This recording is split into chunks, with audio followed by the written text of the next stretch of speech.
looks kind of black in this, even though it is a dark green. And my shirt also kind of looks very dark in this, even though it is a dark green as well, but we would just carry on. Hi guys, and welcome back to my channel. Today's topic is an existential crisis, so let's just jump right into it.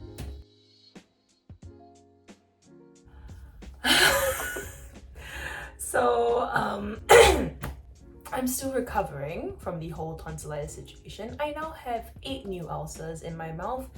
I need to go get them checked out at some point this week, but I'm trying to finish my course of antibiotics first.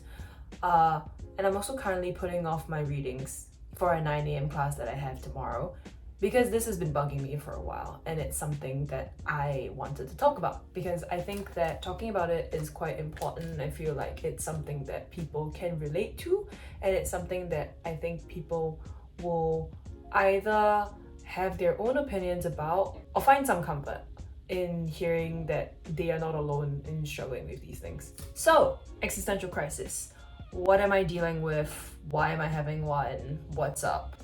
I just turned 21, literally last week, literally last Monday, and I guess the end of 2021 actually for me was a time of a lot of contemplation. I got to meet quite a few of my friends, mainly my friends who were finishing up their term in army, which means that they will be starting university in the second half of 2022, so fall 2022. But I'm already midway through and I'm finishing up my second semester of my second year.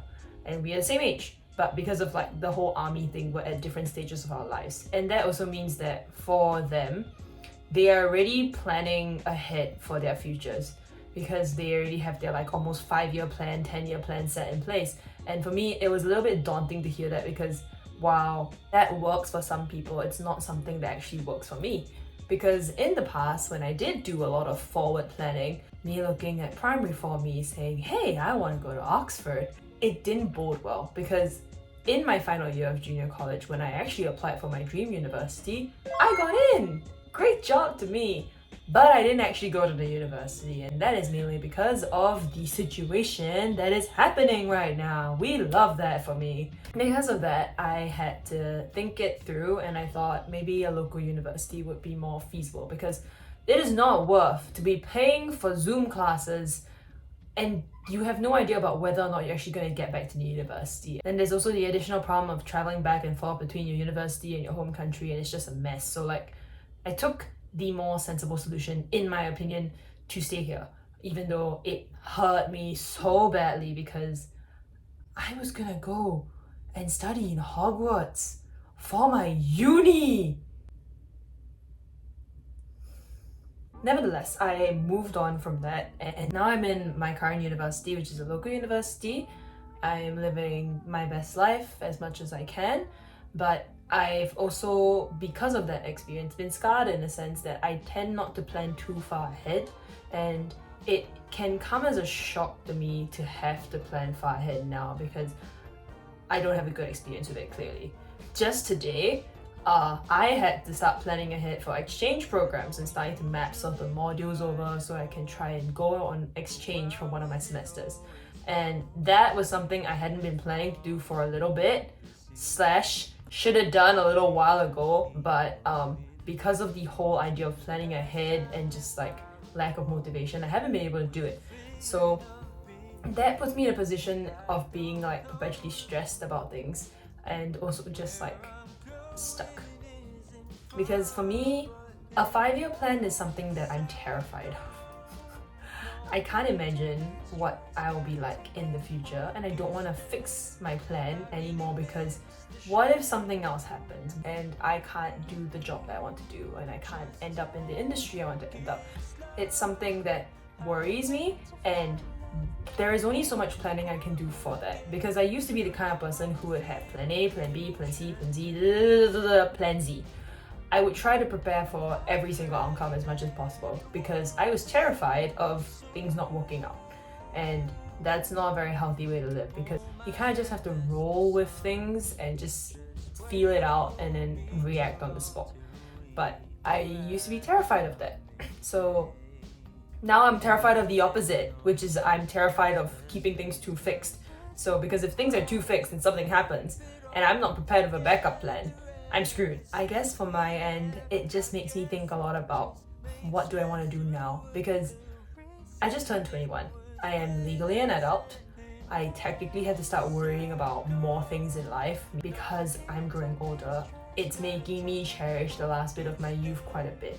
And I think this is something that a lot of college students have to deal with as well. Like the whole balancing of studies with play, because ideally you want to have both of these and also I guess just enjoy yourself, because university is essentially the last bit of your life where you can just have fun and just play, because the moment you start work, opportunities to just chill and hang out with your friends till 3 a.m.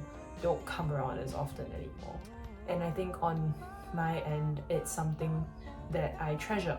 Those moments are very precious to me, and as much as possible I want to be savoring them now. But because I am now an adult, I have to start worrying about internships and how am I going to work next time and paying for my own things, and it's kind of terrifying.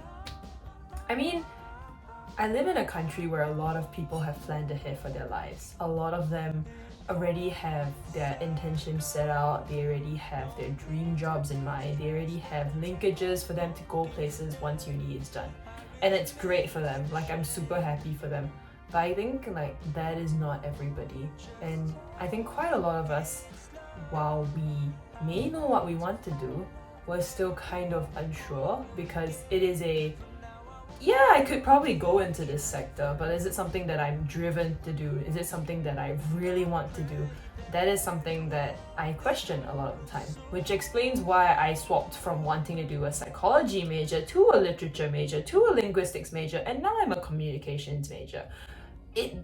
I swapped my decision so many times over like the past few years, and each time was quite terrifying, because you are making life decisions based on these small changes, and it's made me treasure life all the more in the run up to what happens after university. So let's take a look at my checklist. 5-year plan. Probably not happening, probably not something I want to think too hard about. I have a base layout for at least the rest of university and some idea of what I want to do after university, but it's not set in stone. It's not like the sword in the stone myth where nobody's gonna be able to move it. It's not gonna be like completely indestructible as a plan. So we'll just like roll with the punches and just go with it. 10-year plan.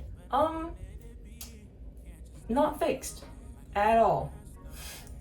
Ideally though, I would like to be out of Singapore. I would like to move to a different continent, or move to where I want to move to, and hopefully live my best life there, because I find that here creatively I feel stifled by a lot of different factors, and I think that maybe somewhere else I can flourish. But to get there is another whole other issue. So 10-year plan, also not fixed. What is important to me? I think right now what is important to me is to make sure I'm living my life to the fullest, which means studying so that I can do well in future in terms of like getting a good job, earning enough pay for me to enjoy the lifestyle that I want, but also giving myself the time to just be a dumbass, be a little shit, and run around like a kid. I'm 21, but I have the brain cell, the lone brain cell of a 5-year-old half the time. I'm running around, I'm eating ice cream, I'm hanging with my friends, buying silly shark slippers because why not? And I'm trying my hardest to just enjoy it, because what else can you do?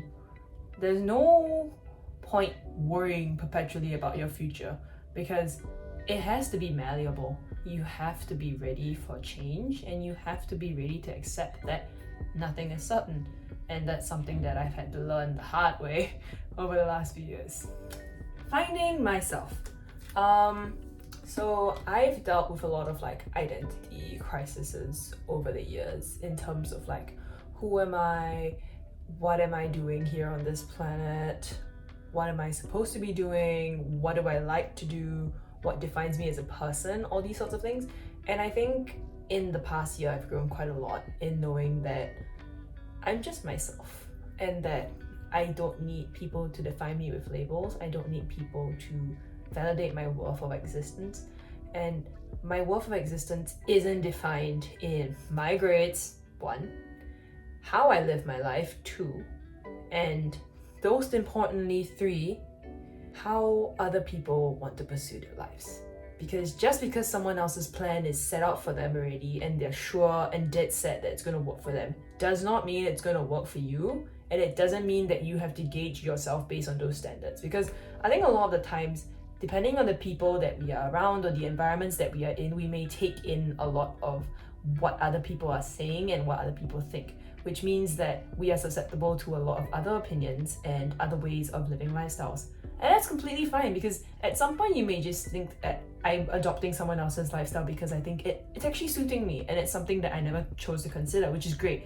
But on the other hand, if you're at a point where you're not sure what you want to do and maybe like fumbling around with other people's ideas of a lifestyle is something that you think you want to try, it could be a situation where you are just trying to do what other people want to do instead of doing what you want to do. So I think that's something that I found very, very important in trying to find myself over the years and over time, and even when I'm dealing with my whole existential crisis thing. Why am I doing blank? What is the reason? Is it for somebody else? Is it for anybody but myself? If it is, I need to rethink it, because ultimately I have one life on this rock and there's only so much I can do with it, so I might as well just live it and not regret my decisions just because I made them for other people. Going back to a previous point, striving for balance. The way I navigate my life is I do it with the 3 pillars, which is social life, studies, and responsibilities is what I label the 3rd one, because I'm in charge of certain interest groups. So I split between these 3, and depending on what stage of life I'm at and depending on what I need to handle for the semester or for that point in time, I rank them differently. Usually my social life comes last, but even though it comes last, I set aside the time for it and I make sure that I do have it. It's not like completely it's not completely like just removed from the list, because then you just have no breathing room, and you need to learn to give yourself a break and remind yourself, hey, not everything is about studying, not everything is about just working. I need my me time, I need to be with other people, I need to see my friends because I love them very much. So that is how I've tried to find a balance. The last point I have is about making the most out of life. I think something that's actually helped me a lot is something that I think a lot of you would have heard of before, which is just savoring all the small moments. I used to do this thing for like last semester, where every week of the semester I would compile like miscellaneous photos and put them together. And this is like week 1, week 2, week 3, and it's just a whole mess of like photos. It would just be like somebody curled up on the couch having their own crisis, another person eating cake, another person just like squinting at the sun, or like whatever had decided to happen in that week, cheese night, movie night, I don't know. It would just be little moments like these, and it's so good for me to look back on them and realize that, hey, I actually like made full use of my time and lived a pretty damn fulfilling life. And if anything, I'm very grateful to past me for trying to do that, because it makes me treasure my life and remember that I'm seeing the positivity in it as much as I can. Wow, this video actually really helped me to rationalize my whole existential crisis thing. I don't know if this video has helped anybody, but if it has, maybe like leave a comment about your own experiences about planning ahead for your life, and whether or not you've struggled with the same things that I've struggled with, or whether or not you guys have a different way of dealing with things. Because for me, it's always just like a high-low, high-low, high-low situation, and that usually means that I will get hit with a moment of like, holy shit, what is going on? What am I gonna do? I haven't planned this, I haven't planned that, I haven't done this, I haven't done that. Oh my god, oh my god, oh my god, oh my god. And then the next moment it's like, life is serene and calm and I'm happy. Maybe if you guys have a better way of dealing with like the sheer like volatility of the state of life, let me know. Because currently right now I'm just cruising with it and doing my best. So yeah, I think the lighting has changed entirely since I started filming this video because the sun is setting. But thank you guys for watching this video. I hope my word vomit was useful to somebody, and that me taking time away from doing my reading was also beneficial to not just myself, for like giving myself some relief, but also to someone else who maybe feels like they were very alone in planning all of this. You got this. University is a scary, scary time. It's the time when you need to start figuring out what you want to do with your life. But I would say, follow your heart. Know what you want to do. And nobody should shame you for it. See you guys. Take care.